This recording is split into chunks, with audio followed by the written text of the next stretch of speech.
Welcome to Chillin' 101. We hope this video helps. You start by confirming prerequisites so nothing blocks progress. First, enable developer options by tapping build number 7 times in About Phone. Once done, open developer options and toggle USB debugging on. Make sure your PC already has Android SDK platform tools installed and prepare a reliable USB cable. You want the device unlocked and charged. Otherwise, authorization prompts may fail. This sets up the phone and computer so they can communicate, and that allows the next step, connecting and authorizing Adb. You now connect and authorize.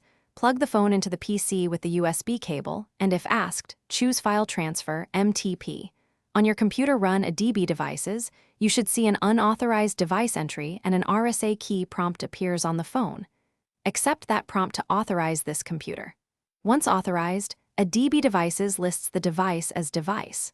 If nothing appears, replug the cable, switch USB mode, or reinstall device drivers on the PC. These fixes resolve most connection issues quickly. You finish by verifying functionality and knowing one key troubleshooting tip. Test with Adb Shell or Adb Reboot, you should get a response.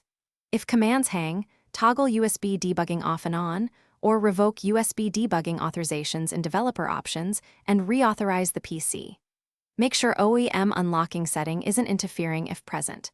If problems persist, restart both the phone and the computer, try another USB port or cable, and confirm drivers are up to date. This single approach fixes most stubborn Adb issues. Thanks for watching. Consider subscribing if we helped you.